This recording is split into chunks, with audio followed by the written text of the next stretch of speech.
यह भी एक विडंबना ही रही। वन अधिकार अधिमान्यता पत्र वितरण से आदिवासी और परंपरागत वन निवासी समुदायों को जमीन का जो अधिकार मिल सकता था वह भी सही ढंग से नहीं दिया गया। हमने न्याय की शुरुआत इसी मुद्दे से की। आज मुझे यह कहते हुए खुशी है, हमने मात्र पौने 3 वर्षों में एक और जहां निरस्त दावों की समीक्षा करके बड़े पैमाने पर व्यक्तिगत वन अधिकार पत्र दिए, वहीं दूसरी ओर 44,000 से अधिक सामुदायिक और 2,500 से अधिक सामुदायिक वन संसाधन अधिकार पत्र दिए हैं। इतना ही नहीं, नगरीय क्षेत्र में भी वन अधिकार पत्र देने वाला अग्रणी राज्य हमारा छत्तीसगढ़ बन गया है। लोहांडीगुड़ा के बाद स्थानीय लोगों को अपनी जमीन का हक दिलाने की यह एक बड़ी मिसाल है। इतना ही नहीं, अब वन अधिकार की जमीनों पर धान उपजाने या वृक्ष लगाने वाले लोगों को भी राजीव गांधी किसान न्याय योजना और मुख्यमंत्री वृक्षारोपण प्रोत्साहन योजना से जोड़ा गया है। आदिवासी और वन आश्रित परिवारों के जीवन यापन का सबसे बड़ा सहारा वनोपज है, लेकिन पहले तेंदुपत्ता संग्राहकों को मात्र 2,500 रुपये प्रति मानक बोरा पारिश्रमिक दिया जाता था, जिसे हमने बढ़ाकर 4,000 रुपये किया। पहले मात्र 7 लघु अनुपजों को ही न्यूनतम समर्थन मूल्य पर खरीदा जाता था। हमने 52 लघु अनुपजों को समर्थन मूल्य पर खरीदने की व्यवस्था की। इनमें से 17 उपजों की दर हमने बढ़ाई। इस तरह से 500 करोड़ से अधिक सालाना अतिरिक्त आमदनी हमारे आदिवासी एवं वन आश्रित परिवारों को प्राप्त हो रही है। भारत सरकार द्वारा की गई विस्तृत समीक्षा के हवाले से मैं सिर्फ एक उदाहरण देना चाहता हूं। छत्तीसगढ़ ने बीते 2 वर्षों में 1,173 करोड़ रुपए की लघु अनुपज खरीदी है, जो कि देश के कुल खरीदी का 74% है। भारत सरकार ने वन धन तथा न्यूनतम समर्थन मूल्य योजना के क्रियान्वयन की समीक्षा की तो पाया कि छत्तीसगढ़ 10 मापदंडों में देश में अग्रणी है। इतना नहीं, 15 महिला स्व सहायता समूहों को भी वनोपज के कामकाज में उत्कृष्ट प्रदर्शन के आधार पर पुरस्कृत किया गया है। हम जिस बदलाव की बात करते थे उसकी तस्दीक अब राष्ट्रीय स्तर पर हो रही है, जिसके लिए वन क्षेत्र में रहने वाले सभी भाई बहनों, स्व सहायता समूह से जुड़े महिलाओं और युवा साथियों को बधाई देता हूं। स्वावलंबन की दिशा में उन्होंने बड़ी मजबूती से अपने कदम बढ़ाए हैं। स्थानीय संसाधनों और परंपरागत कौशल को निखारकर जनता के आर्थिक सामाजिक सशक्तिकरण के लिए लगातार नए कदम उठाए जा रहे हैं, जिसके तहत अब रजक कार्य विकास बोर्ड, लौह शिल्पकार विकास बोर्ड, तेलघानी विकास बोर्ड, चर्म शिल्पकार विकास बोर्ड जैसी संस्थाओं का गठन किया जा रहा है। जब हम विषमताएं मिटाने की बात करते हैं तो किसान और ग्रामीण जन जीवन से जुड़ी हुई आजीविका के साधन पर हमारा ध्यान सबसे पहले जाता है। हमने राजीव गांधी किसान न्याय योजना के माध्यम से जो शुरुआत की थी उसे अब न्याय देने की दीर्घकालीन व्यवस्था में बदल दिया है। यहाँ तक धान तथा धान के बदले अन्य निर्धारित फसलें और वृक्ष लगाने पर भी इस योजना का लाभ दिया जाएगा। इस पहल के बाद गांव-गांव से विविध फसलें तथा वृक्षारोपण की खबरें आनी शुरू हो गई है, जो वन और ग्रामीण अंचलों में आर्थिक मजबूती का शुभ संकेत है। मैं बार बार कहूंगा कि छत्तीसगढ़ के किसानों की जान धान में बसती है, इसलिए हमने धान खरीदने को भी न्याय का मुद्दा बनाया। विगत 1 वर्ष में 263 नए धान खरीदी केंद्र खोले गए और 20,53,000 किसानों ने 92 लाख मीट्रिक टन धान की खरीदी समर्थन मूल्य पर की गई। इस तरह से किसानों को समर्थन मूल्य के हिसाब से 17,240 करोड़ रुपए का भुगतान किया गया, जो छत्तीसगढ़ के इतिहास में अब तक सबसे बड़ा कीर्तिमान है। राजीव गांधी किसान न्याय योजना के तहत पहले वर्ष में 5,628 करोड़ रुपए की प्रोत्साहन राशि समर्थन मूल्य पर धान सहित विभिन्न फसलें बेचने वाले किसानों को दी गई। योजना के दूसरे वर्ष में भी पहली किस्त के रूप में 1,500 करोड़ रुपए से अधिक की राशि दी जा चुकी है और मेरा वादा है कि इस वर्ष भी 5,703 करोड़ रुपए की राशि 4 किस्तों में दी जाएगी। किसानों को न्याय दिलाने के रास्ते पर आने वाली हर बाधा का हम न केवल सामना करेंगे बल्कि जीतेंगे भी और यह मेरा परम विश्वास है। पहले हमने 1 नवंबर 2018 की स्थिति में 17 लाख से अधिक किसानों के लंबित सिंचाई कर 244 करोड़ रुपया माफ किए थे और अब एक बार फिर 30 जून 2020 तक के लंबित सिंचाई कर की राशि लगभग 80 करोड़ रुपया माफ करने का निर्णय लिया है।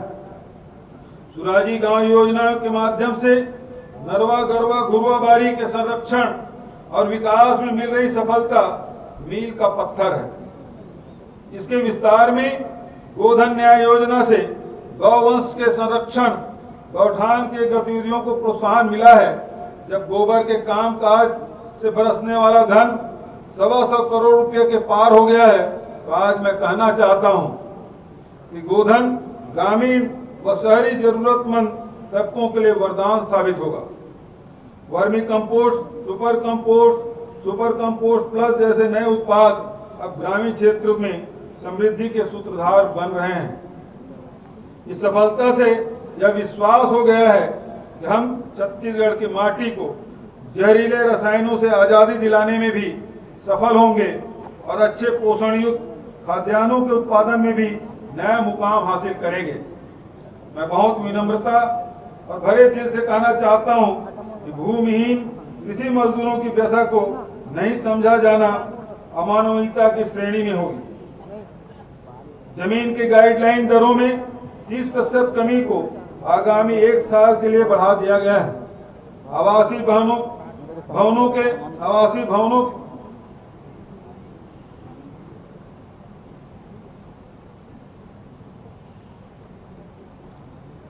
भवनों के क्रय पर पंजीयन शुल्क में 2% की छूट तथा महिलाओं के पक्ष में पंजीयन कराए जाने पर स्टाम्प शुल्क के 1% के अतिरिक्त छूट को भी जारी रखा गया है। छत्तीसगढ़ गृह निर्माण मंडल के माध्यम से राजीव नगर आवास योजना लागू की गई है।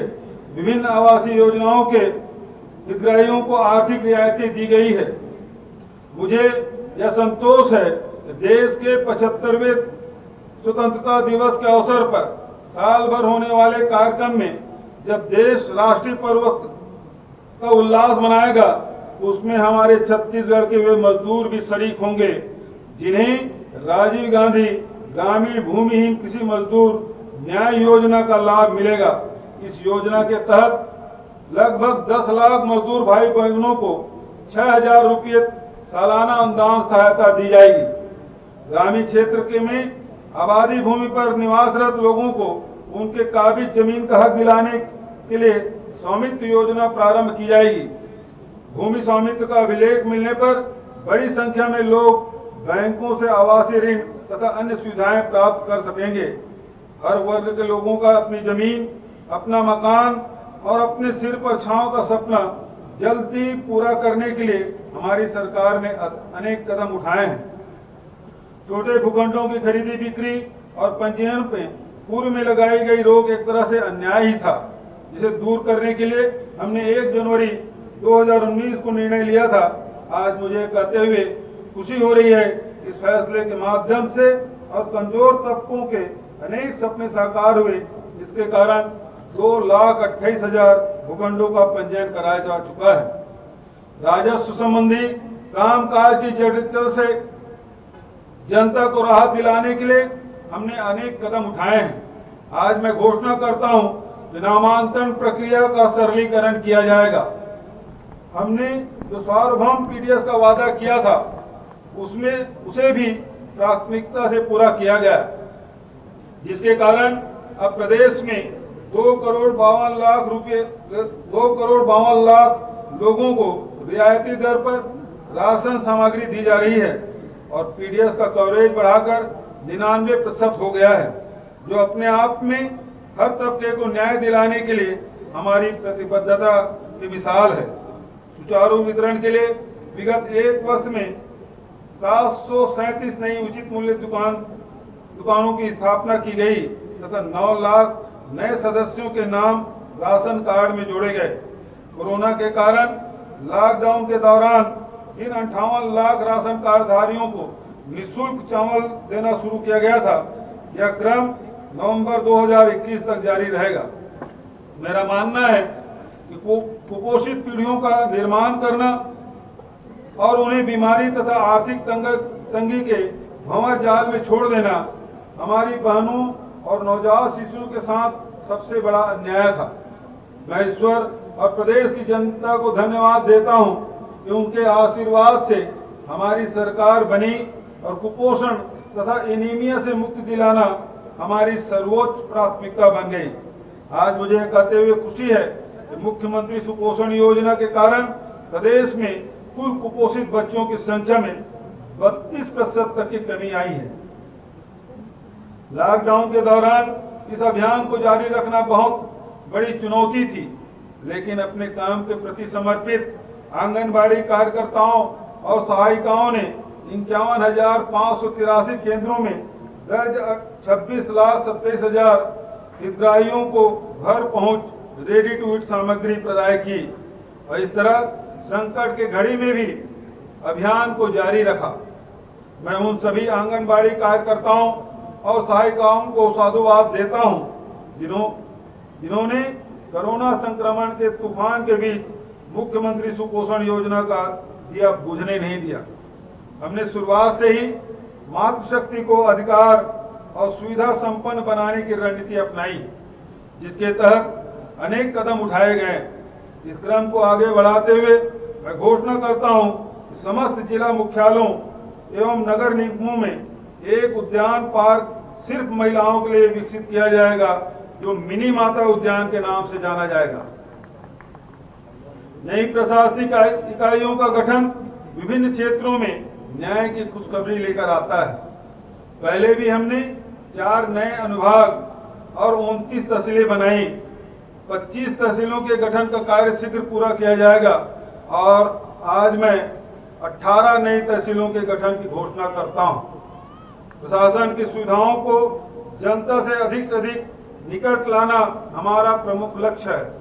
इसलिए मैंने मुख्यमंत्री बनने के 8 माह के भीतर 15 अगस्त 2019 को गौरेला पेंड्रा मरवाही जिला बनाने की घोषणा की थी। नए जिले की शुभारंभ भी 6 महीने के भीतर कर दिया गया था।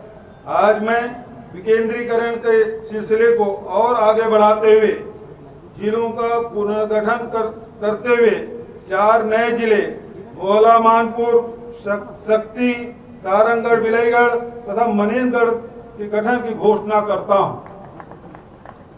पूरी दुनिया में कोरोना महामारी के कारण जिन क्षेत्रों में कामकाज सर्वाधिक प्रभावित हुए उनमें शिक्षा का क्षेत्र प्रमुख है, लेकिन छत्तीसगढ़ में शिक्षा व्यवस्था को अनेक नवाचारों के जरिए निरंतर जारी रखा गया।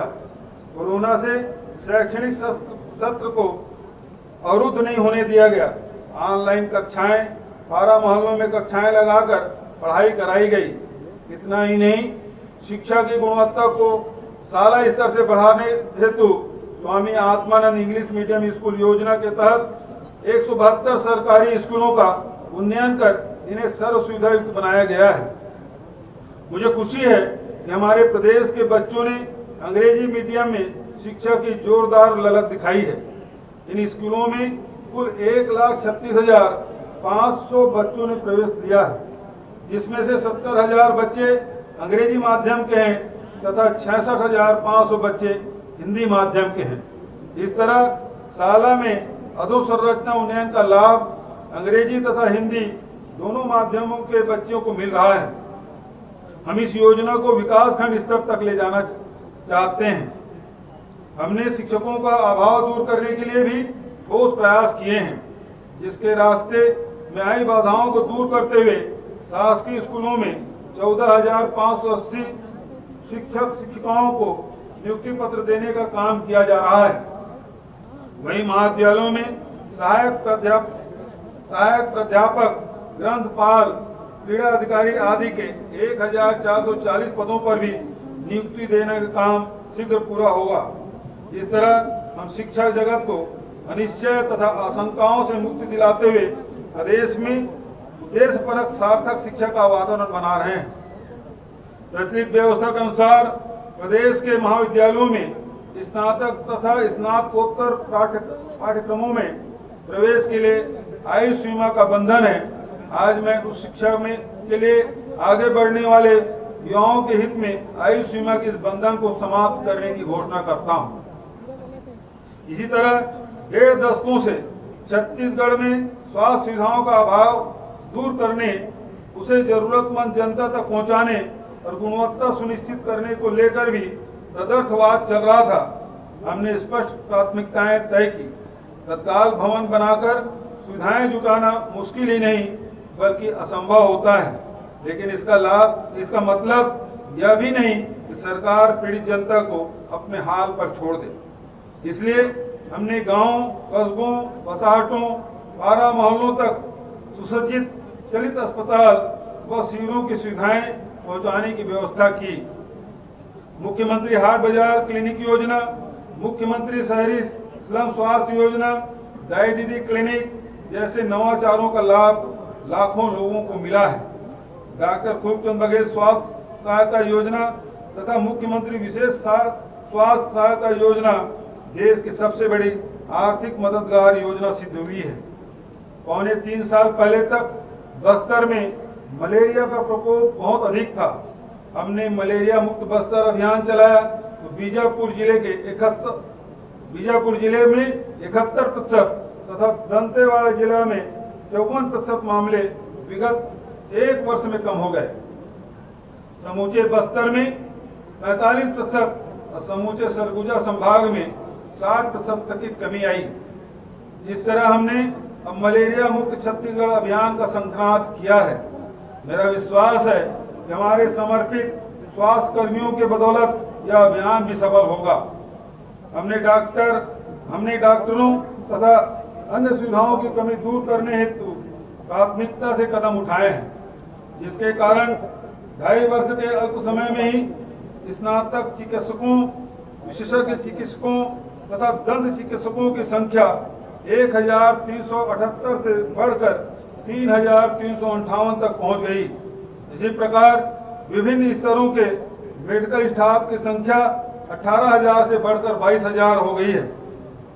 अस्पतालों में आईसीयू बिस्तर की संख्या 279 से बढ़कर 729 और एचडीयू बिस्तर की संख्या 0 थी जो अब बढ़कर 515 हो गई है। ऑक्सीजन युक्त बिस्तरों की संख्या 1242 से बढ़कर 7100, सामान्य बिस्तरों की संख्या 15,000 से बढ़ाकर लगभग 30,000, वेंटिलेटर की संख्या 204 से बढ़ाकर 723 हो गई है। ऑक्सीजन सिलेंडर और कंसंट्रेटर की संख्या 3 गुने अधिक बढ़ गई है। प्रदेश की जनता को रियायती दर पर दवा उपलब्ध कराने के लिए मुख्यमंत्री सस्ती दवा योजना नगरीय क्षेत्र में लागू है। अब यह श्री धन्वंतरी योजना के नाम से जानी जाएगी। हमारी संवेदनशीलता के साथ तत्काल निर्णय लेने की प्रक्रिया के चलते छत्तीसगढ़ कोरोना से अन्य राज्यों की तुलना में कम प्रभावित हुआ। हम लगातार काम कर रहे हैं ताकि संभावित तीसरी लहर में भी छत्तीसगढ़ के लोगों को अधिक क्षति न पहुंचे। मैं आप लोगों से यह अपील करना चाहता हूं कि कोरोना को हल्के में न लें। कोरोना प्रोटोकॉल का हर स्तर पर पालन करें, भीड़ में न जाएं, सही ढंग से मास्क पहने, साबुन से हाथ धोते रहें और टीके के दोनों डोज समय पर लगवाएं। किसी भी प्रकार की असावधानी नुकसानदेह होती है। संक्रमण से बचने का सबसे सुरक्षित उपाय सावधानी ही है। कोरोना से लड़ने वाले फ्रंटलाइन वॉरियर्स को मैं सलाम करता हूं। वहीं कोरोना से प्रदेश के जिन लोगों की मृत्यु हुई उन्हें सादर श्रद्धांजलि अर्पित करते हुए समस्त शोकाकुल परिवार के प्रति संवेदना व्यक्त करता हूं। भाइयों और बहनों, हमने हर तरह से अधोसंरचना को व्यापक जनहित के नजरिए से देखा है। अधूरे काम तेजी से पूरे हों और नए काम इस तरह से मंजूर किए जाएं जिससे अधिकाधिक लोगों को लाभ मिले। प्रदेश में 16,000 करोड़ की लागत से सड़कों, पुल, पुलियों के निर्माण की कार्य योजना बनाई गई है और स्पष्ट लक्ष्य रखा गया है कि सारे काम 2 साल में पूरे कर लिए जाएं। राम वनगमन पथ वास्तव में भगवान राम के वनवासी रूप के प्रकटीकरण का पथ है। इस महान मानवीय मूल्य को लोक आस्था के साथ जोड़ते हुए 2260 किलोमीटर लंबी सड़कों का निर्माण करने का बड़ा लक्ष्य हमने रखा है और इसके प्रथम चरण का कार्य भी प्रगति पर है। बिजली के क्षेत्र में अधूरी पड़ी योजनाओं के कारण बहुत बड़ा निवेश जनहित में उपयोग नहीं हो पा रहा था। परियोजनाएं ठप पड़ी थी, इसलिए हमने बिजली के क्षेत्र में प्राथमिकताएं तय की। हमने अति उच्च दाब पारेषण तंत्र के 500 करोड़ रुपए लागत की परियोजनाएं, वितरण तंत्र के करीब 2,700 करोड़ लागत की परियोजनाएं पूरी कराई, जिसका लाभ अब विभिन्न क्षेत्रों को मिलने लगा है। अब नए सिरे से परियोजनाएं बनाई गई है जो प्रगति पर है। इनसे प्रदेश में बिजली आपूर्ति की गुणवत्ता में और अधिक सुधार तथा स्थायित्व आएगा। आप बिजली बिल योजना का लाभ 39,63,000 लोगों को 1,822 करोड़ रुपए के बचत के रूप में मिला है। निःशुल्क बिजली प्रदाय योजना का लाभ 6 लाख किसानों तथा 18 लाख बीपीएल उपभोक्ताओं को मिला है। मुझे कहते हुए खुशी हो रही है कि हमारी बिजली कंपनियों में विभिन्न पदों पर 2,500 से अधिक कर्मियों की भर्ती की जा रही है, जिसमें जूनियर इंजीनियर से लेकर मैदानी स्तर पर काम करने वाले लाइन अटेंडेंट के पद शामिल हैं। छत्तीसगढ़ राज्य बनने के बाद बिजली कंपनी में पहली बार इतनी बड़ी संख्या में नियमित भर्ती हो रही है, जिनमें छत्तीसगढ़ के मूल निवासियों को नियुक्ति दी जाएगी। इसमें से 1,500 लाइन अटेंडेंट पदों पर भर्ती के लिए विज्ञापन जारी कर दिए गए हैं। शेष पदों पर भर्ती के लिए प्रक्रिया चल रही है। शीघ्र ही उसके लिए भी विज्ञापन जारी किए जाएंगे।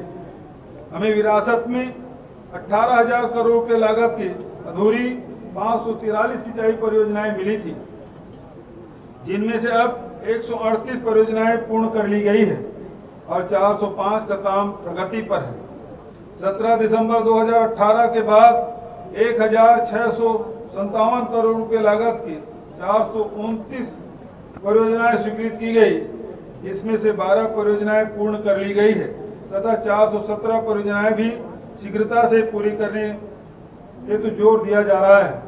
मैं बताना चाहता हूं कि आगामी 2 वर्षों में भाटापारा शाखा नहर, प्रधान पाट बैराज, खरखरा मोदी पाट, जो व्यपर्तन सिंचाई योजनाओं का लाभ भी मिलना शुरू हो जाएगा। जल जीवन मिशन के माध्यम से हम ग्रामीण क्षेत्रों में प्रति व्यक्ति प्रतिदिन 55 लीटर पेयजल उपलब्ध कराने की दिशा में काम कर रहे हैं। हमारा लक्ष्य है 39 लाख ग्रामीण घरों में 2023 तक नल से शुद्ध जल देने के काम पूरा हो जाएगा। भाइयों और बहनों, निश्चित तौर पर हमारा लक्ष्य ग्रामीण तथा वन क्षेत्रों में किसानों तथा वन आश्रित परिवारों को तेजी से विकसित कर सामान्य अंचलों के लोगों के बराबरी में लाना है। लेकिन हम विकास की किसी भी संभावनाओं को छोड़ना नहीं चाहते और उसमें हर अंचल के स्थानीय लोगों की भागीदारी भी पूरी प्राथमिकता से बढ़ाना चाहते हैं। हमने स्पष्ट कहा है कि छत्तीसगढ़ के संसाधनों में राज्य में ही वैल्यू एडिशन के लिए जो व्यक्ति या संस्था आएंगे उन सबका हार्दिक स्वागत। मुझे यह कहते हुए खुशी है कि हमारी भावना निवेशकों तक सही अर्थों में पहुंची है, जिसके कारण विगत 2.5 वर्षों में प्रदेश में 18,492 करोड़ रुपए के पूंजी निवेश से 1,145 नए उद्योग स्थापित हुए और 28,000 से अधिक लोगों को प्रत्यक्ष रोजगार मिला है।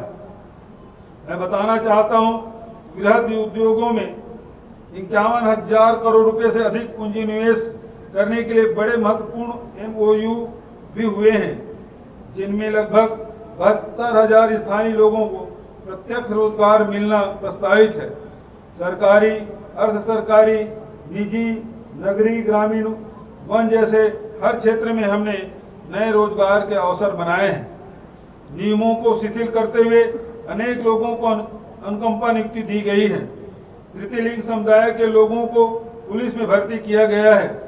विभिन्न उपायों से बेरोजगारी दर को 22% से घटाकर 3% तक लाने में सफलता मिली है। यह एक स्वतंत्र एजेंसी का आकलन है। भाई और बहनों, मुझे कहते हुए खुशी है कि छत्तीसगढ़ में वर्षों से लंबित समस्याओं का हल इन पौने 3 वर्षों में हुआ है और अब प्रदेश की फिजा में हर ओर विकास के नए रंग उभरने लगे हैं। विरासत में मिली नक्सलवाद की समस्याओं पर अंकुश लगाने में मिल रही सफलता उत्साहवर्धक है। बस्तर फाइटर्स बटालियन के तहत 2,800 नए पदों पर भर्ती की जाएगी। नक्सल प्रभावित जिलों में 63 सुदृढ़ पुलिस थाना भवनों का निर्माण किया जा रहा है। पुलिस बल के आधुनिकीकरण के लिए कार्य योजना मंजूर की गई है। डायल 112 की उपयोगिता को देखते हुए इसका विस्तार अब पूरे प्रदेश में किया जाएगा। पुलिस बल को तनाव मुक्त रखने और जन सरोकारों से अधिक जागरूक करने हेतु कई कदम उठाए गए हैं, जैसे संकट निधि, स्पंदन, शहीद सम्मान निधि, मेरिट स्कॉलरशिप, थानों में संवेदना कक्ष, बाल मित्र कक्ष, महिला हेल्प डेस्क, राज्य साइबर थाना आदि। इस प्रकार हम पुलिस बल को नए तरीके से सजग और सुसज्जित कर रहे हैं। भाइयों और बहनों, यह एक विडंबना ही है कि देश की आजादी के 75वें साल का उत्सव मनाते वक्त भी हमें कहीं न कहीं उन प्रवृत्तियों, उन प्रतिक्रियावादी ताकतों का मुकाबला करना पड़ रहा है जो 1947 के समय उभार पर थी। शांति, अहिंसा और सांप्रदायिक सद्भाव की बुनियाद को कमजोर करने वाली ताकतों का पोषण कहां से होता है, यह बात समझना भी हमारी आजादी के मूल्यों को समझने के समान होगा। मैं स्वतंत्र भारत के महान संविधान के हवाले से कहता हूं कि सभी नागरिकों को सामाजिक, आर्थिक और राजनीतिक न्याय, विचार, अभिव्यक्ति, विश्वास, धर्म और उपासना की स्वतंत्रता, प्रतिष्ठा और अवसर की समता, व्यक्ति की गरिमा तथा राष्ट्र की एकता और अखंडता सुनिश्चित करने वाली बंधुत्व का रास्ता अपनाना तब भी हमारे लिए जरूरत थी और आज भी इसकी जरूरत है। आज इस पावन तिरंगे की छांव में खड़े होकर हम एक बार फिर यह संकल्प लेते हैं कि गांधी, नेहरू, अंबेडकर के रास्ते पर, संविधान के सिद्धांतों पर चलेंगे। भले ही रास्ता कितना कठिन और चुनौतियों से भरा क्यों न हो।